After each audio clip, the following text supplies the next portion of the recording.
नमस्कार दोस्तों, स्वागत है आपका हमारे YouTube चैनल अरुण शिक्षा अकादमी में। दोस्तों, आज हिंदी के इस सेशन में हम क्लास 12th हिंदी आरोह चैप्टर 8 यानी तुलसीदास द्वारा रचित जो कवितावली और लक्ष्मण मूर्छा ये मूर्छा हो जाएगा, मूर्छा और राम विलाप का वर्णन किया हुआ है। ये 8वें पाठ में काव्यखंड में हम आज इसका सरल सा भावार्थ आपको बताएंगे, क्योंकि कवितावली में गोस्वामी तुलसीदास जी ने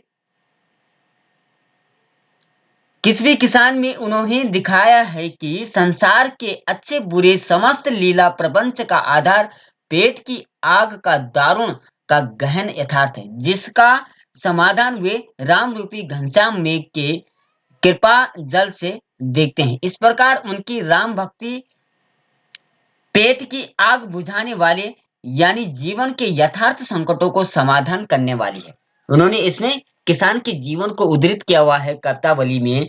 और दूसरा जो पाठ होगा इसमें लक्ष्मण मूर्छा और राम शक्ति।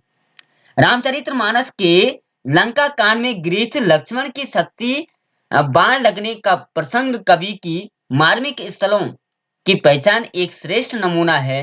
भाई के शोक से विगलित राम विलाप धीरे धीरे प्रलाप के बादल छा जाते हैं। इसमें लक्ष्मण की प्रति राम के अंतर में छिपे प्रेम को कई कोणों से सहसा अनावृत हो जाते हैं, और यही ईश्वरी राम का पूरी तरह से मानवीकरण कर देता है। यानी राम का जो लक्ष्मण के प्रति जो प्रेम था, जो भाव था, वो उसकी मूर्छा है, उसकी शक्ति लग जाने के बाद उसके प्रति जो विलाप करता है वो बहुत देखने लायक होता है, क्योंकि वात्सल्य प्रेम निखर कर आता है। तुलसीदास जी ने एक जगह कृषि के और किसान के जीवन को उद्धृत किया है, दूसरी जगह भाई भाई के बीच में जो प्रेम है उसको उद्धृत किया। चलिए कविता की ओर आगे बढ़ते हैं।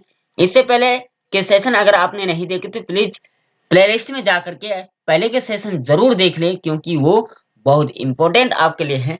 उसका भावार्थ प्रश्नोत्तर तथा एमसीक्यू लेकर हम आए हैं, इसको आप अवश्य देख लीजिए। ये 8वां चैप्टर है। चैनल पर नए हैं तो प्लीज चैनल सब्सक्राइब जरूर करें और कमेंट में जय श्री कृष्ण लिखते हुए आज के सेशन में आगे बढ़ते हैं। सबसे पहला जो होगा तुलसीदास जी का वो कवितावली है।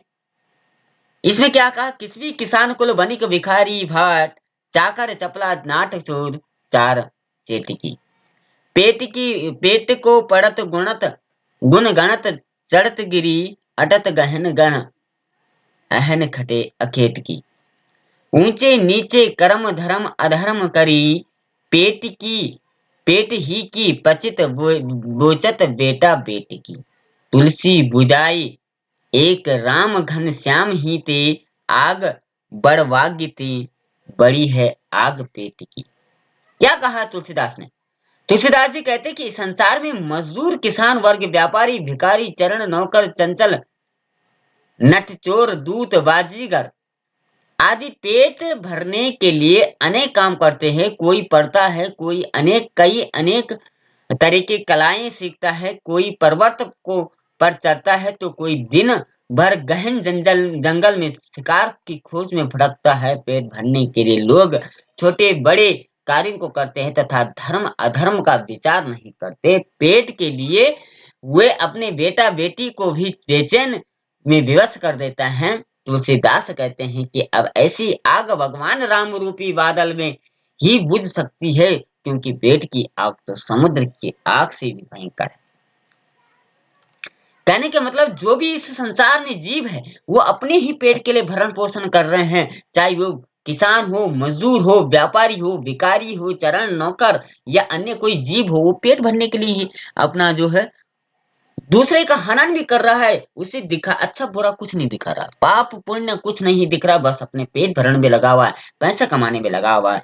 लेकिन ये पेट रूपी जो अग्नि है ये तो भवसागर है, कभी जिस तरीके से सागर कभी भर नहीं सकता उसी तरीके से हमारी इच्छाएं वो भर नहीं सकती है। इसीलिए इन इच्छाओं को केवल राम नाम का जप ही दूर कर सकता है, वही अग्नि इसको बुझा सकती है। अर्थात राम नाम का स्मरण करते रहना चाहिए। ठीक है, इससे इच्छाएं समाप्त होती है, इच्छाएं समाप्त होगी तो फिर पाप कम होगा। ठीक है, तो यही तुलसीदास जी का पहले पंक्तियों में भाव था। दूसरी पंक्तियां हैं खेत न किसान को, भिखारी को न भीख, बलि बनिक को बनिक, न चाकर को चाकरी। जीविका विहीन लोग सीधमान, सोच बस कहें एक एकन सो कहाँ जाई का करी। वेदहु पुराण कहीं लोकहु बिलोकी, अति साकरे न साकरे सब सा सबे पै राम सामेरे, राम राम रे कृपा करी। दारिद्र दसानन दबाई गुनि दीन बीन, बंधु दीर ते बहन देख तुलसी हा हा करी। क्या करी? तुलसीदास जी कहते हैं कि अकाल की भयानक स्थिति है। इस समय किसानों की खेती नष्ट हो गई है। उन्हें खेती से कुछ नहीं मिल पा रहा है। कोई भीख मांगकर निर्वाह करना चाहे तो भीख भी नहीं मिलती। कोई बलि का भोजन भी नहीं देता। व्यापारी को व्यापार का साधन नहीं मिलता, नौकर को नौकरी नहीं मिलती। इस प्रकार चारों तरफ बेरोजगारी है, आजीविका के साधन न रहने से दुखी है तथा चिंता में डूबे हैं। वे एक दूसरे से पूछते हैं कहाँ जाएं, क्या करें। वेदों पुराणों में ऐसा कहा गया और लोक परलोक में ऐसा देखा गया है कि जब जब भी संकट उपस्थित हुआ तब तब राम ने सब पर कृपा करी है। हे दीनबंधु, इस समय दरिद्रा रूपी रावण ने समूचे संसार को त्रस्त कर रखा है, अर्थात सभी गरीबी से पीड़ित है। आप तो पाप का नाश करने वाले हो। चारों तरफ हाय हाय मची हुई है। तुलसीदास जी ने भाव एकत्रित किया कि इस समय जो है जगह जगह जो बेरोजगारी उत्पन्न हुई है, काम बहुत कम हुआ है, धनागम बहुत कम हो पा रहा है, जिस कारण से इस भयंकर रावण रूपी राक्षस को मारने के लिए केवल राम ही तारणहार है। अर्थात आपको राम नाम का सुमिरन करना चाहिए, वही आपको दुखों से दूर कर सकते हैं। ऐसी कोई शक्ति नहीं जो आपको इन दुखों से, इन कष्टों से निवार सके। अर्थात राम नाम ही एक ऐसा मंत्र है जो आपको सभी दुखों से पार करा सकता है। अर्थात राम नाम का सुमिरन करते रहना चाहिए। ठीक है, आगे बढ़ते हैं। आगे की सेशन में है दूत कहो अवधूत कहो, राजपूत कहीं जोलह कहो को, कहूं की बेटी सो बेटा न ब्याह सम, कहूं की जाति विगार न सौ, तुलसी सम सर नाम गुनाम है, राम को जाको रूच सो कहे सको ओह, मांग के खवे मसीत को सोईबो, लोगों को एक न दैव को तो। क्या कहा है तुलसीदास जी? कवि समाज में व्याप्त जातिवाद है और धर्म का खंडन करते हुए कहता है कि वह श्री राम का भक्त है। कवि आगे कहता है कि समाज में हमें चाहे दूत कहे या पाखंडी कहें, सन्यासी कहें या राजदूत कहे अथवा जुलाहा कहे, या इन सब से कोई फर्क नहीं पड़ता। मुझे अपनी जाति या नाम की कोई चिंता नहीं है, क्योंकि मुझे किसी की बेटी से अपने बेटे का विवाह नहीं करना है और ना ही किसी की जाति से बिगाड़ने का शौक है। तुलसीदास का कहना है कि मैं राम का नाम गुलाम हूँ, उसमें पूर्णतः समर्पित हूँ, अर्थात जिसे मेरे बारे में जो अच्छा लगे वह कह सकता है कि मैं मांग कर खा सकता हूँ। मस्जिद में जो सो सकता है और मुझे किसी से भी कुछ लेना देना नहीं है। संक्षेप में कवि का समाज से कोई संबंध नहीं है, वह राम को समर्पित है। कवि क्या कहना चाह रहे हैं कि मैंने ऊपर जो भी बातें कही है तो उस सब कहने का मतलब ये नहीं कि मेरा उसमें स्वार्थ नहीं है, या मुझे अपनी बेटे की शादी किसी बिरादरी में नहीं कराना, या मुझे अपने स्टार नहीं बढ़ाने हैं। मैं तो समाज कल्याण के लिए कार्य कर रहा हूँ, राम की भक्त हूँ, राम के गुणगान के लिए कार्य कर रहा हूँ, अर्थात समाज में राम का नाम फैले, राम का यशोगान फैले, इसी के लिए कार्य कर रहा हूँ। क्योंकि इन भीषण शक्तियों से, रावण रूपी शक्तियों से केवल राम ही आपको बचा सकता है, अर्थात अन्य किसी में ऐसी शक्ति नहीं है जो आपको इन संकटों से पार कर सके। ठीक है, अर्थात कवि ने कहा कि मुझे संसार से कोई मतलब नहीं है, मुझे तो राम का नाम स्मरण करना है, राम को ही चारों दिशाओं में फैलाना है। मैं मस्जिद में भी सो सकता हूँ,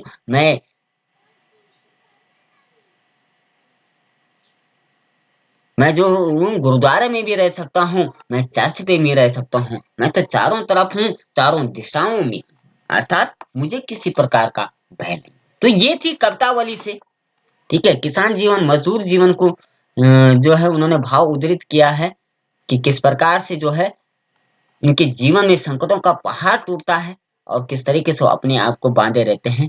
सभी लोग मजदूर बन चुके हैं, उनको एक ही चीज उनको बचा सकती है, वो है राम नाम का स्मरण। नंबर खा में दे रखा है लक्ष्मण मूर्छा, राम विलाप का वर्णन दिया हुआ है, ठीक है। लक्ष्मण मूर्छा और राम विलाप का वर्णन दिया हुआ है, आप इसको भी तैयार कर लीजिए, ठीक है। इसमें हमने बताया था कि जिस तरीके से एक भाई के प्रति समर्पण भाव जो है, वो राम का जो लक्ष्मण के प्रति समर्पण भाव है और लक्ष्मण का जो राम के प्रति समर्पण भाव है, वो इन काव्य पंक्तियों में देखने को मिला है। सबसे पहले दोहा दिया हुआ है, तव प्रताप ओरे राखे प्रभु, जय भवनाथ तुरंग, अस का ये आय सुपाय पद, बदी चले हनुमन, भरत बाहुबलशील गुण, प्रभु पद प्रीति अपार, मन माहु जात सराहत, पुनि पुनि पवन कुमार, जय श्री राम। क्या कहा है, भावार्थ दिया, हे नाथ, ठीक है। प्रभु के लिए हे का प्रयोग, संबोधन का प्रयोग किया हुआ है, हे नाथ, हे प्रभु, मैं आपका प्रताप हूँ, हृदय में रखकर तुरंत यानी समय से वहां पहुंच जाऊं, ऐसा कहकर और भरत जी से आज्ञा लेकर एवं उनके चरणों के वंदन करके हनुमान जी चल दिए। भरत के बाहुबलशील स्वभाव तथा प्रभु के चरणों में उनकी अपार भक्ति को मन में बार बार सराहते हुए हनुमान संजीवनी बूटी के लंका के लिए तरफ चल दिए। कहने का मतलब, जब हम संसार रूपी दुखों से तभी प्राप्त हो सकते हैं, तभी हम इन दुखों को पार कर सकते हैं, जब हम किसी का नाम सिमरन करते हैं, प्रभु का नाम स्मरण करते हैं और उन्हीं को समर्पित कर देते हैं, उन्हीं को अपना जीवन समर्पित करते हैं कि मेरा जीवन जैसा भी तारना है आपने ही तारना है, आपके ही अनुसार मेरे कार्य होंगे तो कार्य आपके सफल होंगे। जिस प्रकार से हनुमान जी ने राम का आशीर्वाद लेके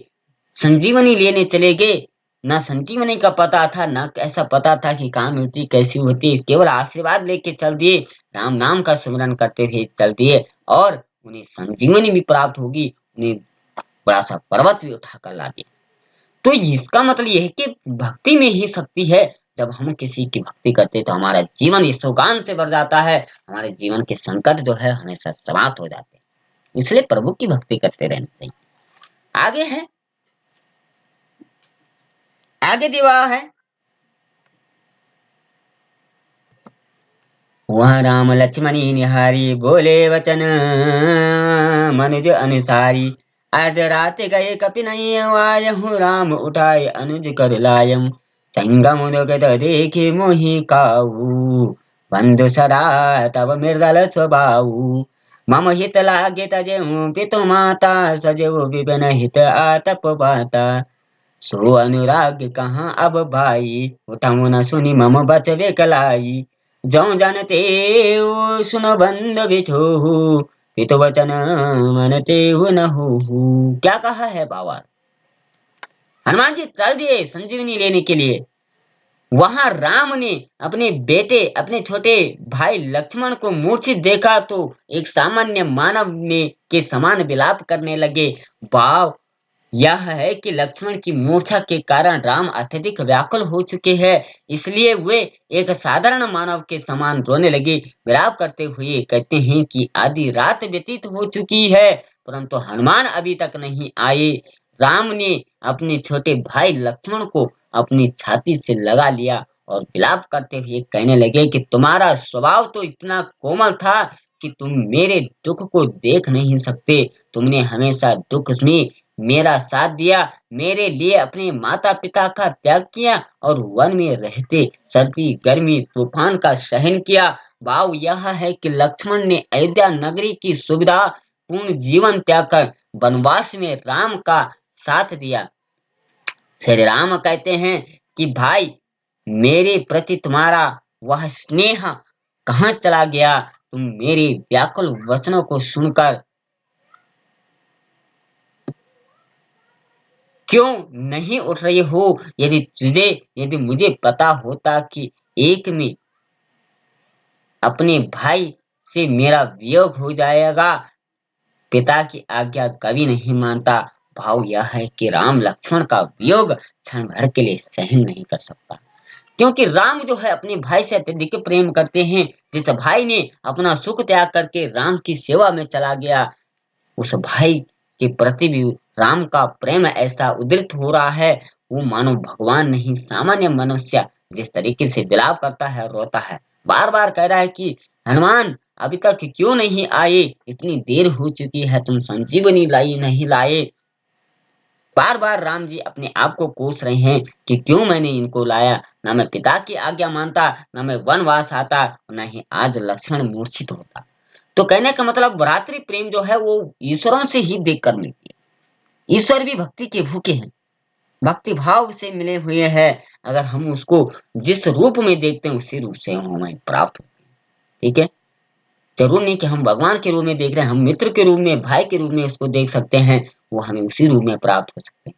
ठीक है, आगे कहा है, सुतवित नारी भवन परिवारा, हो ही जाए जग बारी बारा, हस विचार जी जागहूँ गाता, मिलई न जगत सहोदर भ्राता, जता पंक बिनु खग अति दीना, मणि बिनु भनी गरिबर गरहीना, अस मम जीवन बंद बिनु होई, ज्यों जड़ जाए बरियो जीवो है मोही, जय हैं अवध कवन मोलाई, नारी हेतु प्रिय भाई खुआई, बरो भुजं जनेऊ जग माही, नारी हानि विशेषत नाही। अब क्या कहा है, भाई के लिए उद्रित हो रहे हैं, भाव व्यक्त हो रहे हैं, मनुष्य की तरह रो रहे हैं। इस संसार में पुत्र धन पत्नी भवन और परिवार बार बार प्राप्त होते हैं और नष्ट भी होते रहते हैं, अर्थात ये जीवन में आते रहते हैं और चले जाते हैं। परंतु ये भाई, तुम अपने मन में यह विचार कैसे जाओ जाग जाओ कि सगा भाई पुनः प्राप्त नहीं होता। हे भाई लक्ष्मण, जिस प्रकार पंखों के बिना पक्षी दीन हो जाता है, उसी प्रकार से, और मणि के बिना सांप का सूंड के बिना हाथी दीन हो जाता है। यदि विधाता मुझे तुम्हारे बिना जीवित रखता है, तो तुम्हारे बिना मेरे हालत ऐसी होगी। ये प्रभु, ये प्रिय भाई, मैं अयोध्या क्या मुंह लेकर जाऊंगा, मेरे बारे में लोग क्या कहेंगे। मैंने अपनी नारी के लिए प्रिय भाई को खो दिया। मैं नारी को खोने का अपयश तो सहन कर सकता हूँ, क्योंकि लोग मुझे कायर कहेंगे, लेकिन मैंने भाई को खोने का दुख बर्दाश्त नहीं कर पाऊंगा। मेरे लिए पत्नी की हानि कोई बहुत बड़ी हानि नहीं है, परंतु भाई की हानि बहुत। इसलिए कहा है, शास्त्रों में कहा गया है, क्या कहा गया, पुत्र धनी पत्नी भवन परिवार सब बार बार प्राप्त हो सकते हैं, लेकिन भाई जो है वो एक ही बार प्राप्त हो सकता है। अर्थात वो राम भी मनुष्य की तरह रो रहे हैं, विधाता से जो हाय हाय कर रहे हैं कि विधाता, अगर मेरी पत्नी ना मिले तो कुछ दुख नहीं होगा, लेकिन भाई दूर चला गया तो बहुत कष्ट होगा, सहन नहीं कर पाऊंगा। लोग क्या कहेंगे कि पत्नी के लिए भाई को न्यौछावर कर दिया। अर्थात आज समाज ऐसे ही हो चुका है कि अपनी भाई का हनन करते, एक दूसरे के साथ लड़ाई झगड़ा करते हैं अपने परिवार को पालने के लिए, जबकि विपरीत हो रहा है कार्य। ठीक है, आगे चलते हैं। आगे कविता दिया हुआ है, अब अपलोक शोक सुत तोरा, सही निठुर कठोर उर मोरा, निज जननी के एक सुकाम कुमारा, तासु तुम प्राण अरारा, सौंपे सित मोहि तुम्हि गए पानी, सब विधि सुगद परम हित जानी, गुरु उतरु कहते हूँ तो जाही, उटिकिन मोहि सिकावहु बाई, बहुविधि सोचत सोच विमोचन, स्रवत विदलित जीव दल लोचन, उमा एक अखंड रघुराई, नरगति भगत कृपाल दिखाई। अब आगे सोरठा है। सोरठा का ध्यान रखिएगा, सोरठा हमेशा उल्टा पढ़ा जाता है। ठीक है, यहाँ से पढ़ा जाएगा, विकलवये वानर निकर, प्रभु प्रलाप सुनिकान, जिमि करो नाम है वीर रस, आए गए हनुमान। क्योंकि अगर हम इसको छोटा पढ़ेंगे तो छंद नहीं मिल पाएगा। अब देख लेते हैं, जैसे प्रभु प्रलाप सुनिकान, विकल भय वानर निकर, आए गयो हनुमान जिन करो नाम ही वीर सम। तो भाव नहीं आ पा रहा, छंद नहीं आ पा रहा, अर्थात रामायण जो तो छंदों से बनी हुई है, इसको छंद में गायन करना चाहिए, रस में गायन करना चाहिए। अर्थात इसमें क्या दिया है, तो कैसे पढ़ेंगे, विकल भय वानर निकर प्रभु प्रलाप सुनिकान जिन करो नाम है वीर रस आए गयो हनुमान सियावली राम। तो इसमें कहा है, ये लक्ष्मण, ये पुत्र लक्ष्मण, क्योंकि बड़ा भाई जो है वो पिता के तुल्य होता है, छोटा भाई जो पुत्र के तुल्य होता है, उसका पालन पोषण करना चाहिए। इसलिए श्री राम और लक्ष्मण को हे पुत्र कह रहा है, अब तो मेरे कठोर हृदय में पत्नी खोने का अपयश, तुम्हारा शोक, ये दोनों दुख सहन करने पड़ेंगे। भाव यह है कि तुम्हारे बिना मैं अपनी पत्नी सीता को भी नहीं पा सकता।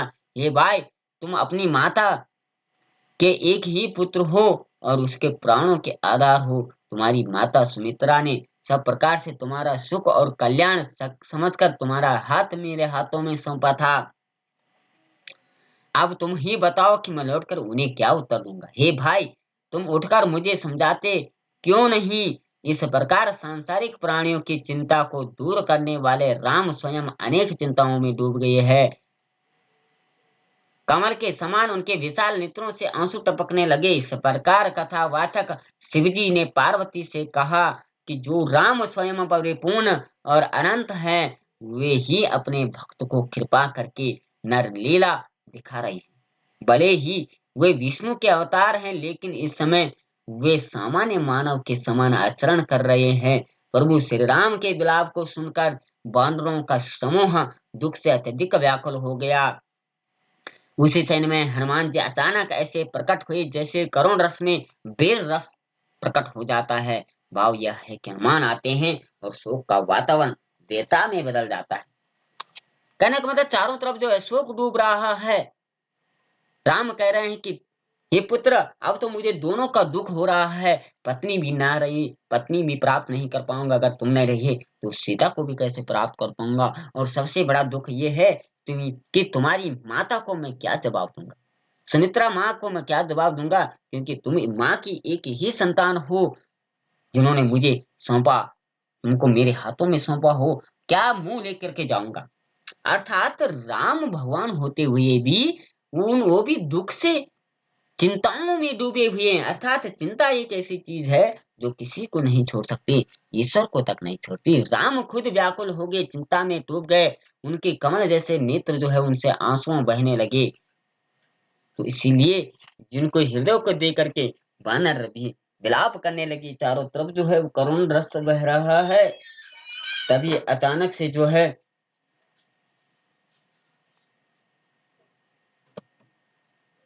तभी अचानक से राम हनुमान जी वहां प्रकट होते हैं। अब मानो जो है वो शोक समाप्त हो गया, वीरता से बानर उछलने लगे, कूदने लगे।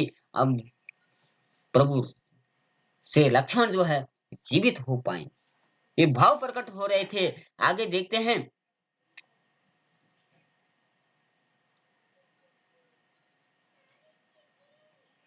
आगे देवा है, हरे स राम बेटे हनुमाना अति कृतज्ञ प्रभु परम सुजाना तुरत दय वैद्य तब कीनी उपाई उठ बैठे लक्ष्मण हर साई हृदय प्रभु बेटे व्राता हर्षे सकल बालु कपिवाता कापे सोने कापे पुने वैद्य तहाँ पहुँचावा जय विधि ताई लह आवा यह वृतांत दसानन सुने हूँ अति विषाद पुनि पुनि सिर धरे नहीं हूँ व्याकल कुंभ करन पहि आवा विविध जतन करिता ही जगावा। अब क्या कहा आगे, बाबा की प्रसन्न होकर श्री राम हनुमान से भेंट की। परम ज्ञानी होते हुए भी राम ने हनुमान के प्रति अपनी कृतज्ञता व्यक्त की, अर्थात उन्होंने हनुमान का उपकार माना। संजीवनी प्राप्त होते हुए वैद्य ने लक्ष्मण का उपचार किया और वह प्रसन्न होकर उठ बैठे, उन्हें होश आ गया। प्रभु राम ने लक्ष्मण को अपने हृदय से लगा लिया, जिसे देखकर सभी बालू वानर समूह अत्यधिक प्रसन्न हुए। इसके पश्चात हनुमान ने वैद्य को वहां पहुंचाया जहां से वो उन्हें सम्मान पूर्वक लाए थे। रावण ने यह सारा वृतांत सुना, अत्यधिक दुखी होकर के अपना सिर धुन कर पछताने लगा। इसके बाद वह व्याकुल होकर अपने भाई कुंभकर्ण के पास आया और उसने अनेक प्रकार के प्रयत्न करने की गहरी नींद से जगाया। अब जैसे राम ने फिर क्या हनुमान ने क्या किया कि लंका से जो है वो वैद को भी उठाकर ला दिए और वैद को उठाकर लाने के बाद उनका उपचार किया। कुछ देर बाद लक्ष्मण मूर्छित होकर के जो है मूर्छित अवस्था से उठ जाते हैं और भगवान राम जो है वो गले लगाते हैं। वानर सभी दूत जो है वो प्रसन्नचित्त होकर के उठने लगते हैं। जैसे ही रावण को एक पता चलता है तो बहुत व्याकुल होता है, अपना सर पटकने लगता है और अब विभीषण कुंभकर्ण के पास हो जाते हैं कि अब कुछ गहर नीति अपनानी पड़ेगी। आगे देर का जगह निसी चरे दे कहीं कैसा मानहु का देह बदरि बैसा कुंभकर्ण भोजा कहूँ बाई काये तब मुख रहे खुआई कथा कही सब जे अभिमानी जई प्रकार सीता हरि आनी तात कपियों सब सिर मारे महा महा जोरा सिंगारी द्रुमक सभी मन आहारी भटवदिकाय अंकपन भारी अपर महोदरा रवीरा हरी समरमयी सबरन धीरा। अर्थात नींद से जागने पर वह राक्षस कुंभकर्ण ऐसा लग रहा था मानो मृत्यु देह धारण करके बैठी है। अर्थात कुंभकर्ण देखने में बहुत ही भयंकर था। वह कुंभकर्ण ने रावण से पूछा कि भाई मुझे बताओ किस कारण तुम्हारे मुख सूख गए हैं, अर्थात तुम घबराए हुए क्यों हो। तब अभिमानी रावण ने सारी कथा सुनाई जिस प्रकार वह सीता का हरण करके लाया था। रावण ने कहा, ए भाई वानर सेना सारे राक्षसों को मार दिया, अर्थात और मेरे बड़े भाई योद्धा वध कर दिया और दुर्मुख देवशर मनुष्य भक्षक महायोद्धा अतिकाय अंकपान महोदय आदि मेरी असंख्य वीर योद्धा युद्ध क्षेत्र में मारे गए। भाव यह है कि मेरी सेना बड़े योद्धा वानर सेना से मार गई। जैसे ही रावण जो है अपने भाई को उठाता है, भाई जो है विकराल रूप उसका है, विकराल रूप ऐसा लग रहा है कि मृत्यु का दूत खुद सामने खड़ा हो गया हो। बड़ी बड़ी आंखें, बड़े बड़े नैन, बड़े बड़े बाल, बड़ी बड़ी भुजाएं, जिसको देख करके उसके माथे पर जो है क्रोध का छाया हुआ है। वो गुस्से में आकर के पूछता, भाई तुम्हारे ओंठ क्यों सूखे हुए, तुम ऐसे व्याकुल क्यों दिखाई दे रहे। रावण उनको पूरी कहानी सुनाते हैं कि सभी बड़े बड़े वीर योद्धा मारे गए, यहाँ तक कि मेरे पुत्र भी मारे गए। उन वानरों ने हमारा सर्वस्व नाश कर दिया है। आखिरी दोहा है, सुनिद सिकंदर वचन तब कुंभकर्ण बिल खान जगदम्बा हरियाणी अब सच्चा हट कल्याण जय बलि राम जय जय राम। राम का नाम लेते हुए आखिरी पद में हम है। भावार्थ है, रावण के वचनों को सुनकर कुंभकर्ण ने दुखी होकर कहा, ये दुष्ट रावण, तू जगत माता पिता सीता का हरण करके अपना कल्याण चाहता है, ऐसी कदापि नहीं हो सकता, अतः तेरा व्यास तो निश्चित है। खुद जो काल का रूप दिख रहा है, भयंकर विकराल, जिसकी बाहें हैं, जिसकी भुजाएं हैं, जो क्रोध से जल रहा है कि मेरे भाई रावण को किसने कष्ट पहुंचाया, जिसने पहुंचाया मैं उसका सर्वस्व नाश कर दूंगा। लेकिन जैसे ही रावण सीता माता का नाम लेता है, वो विभीष कुंभकर्ण जो है वो भी कहता है, अरे दुष्ट रावण, ये तूने क्या कर दिया, तूने पाप में आकर के ये क्या कर दिया, तूने जगत की जो माता है, जननी है, उसका हरण किया है। अब तो तुझे कोई नहीं बचा सकता, विनाश तेरे लिए आ रहा है।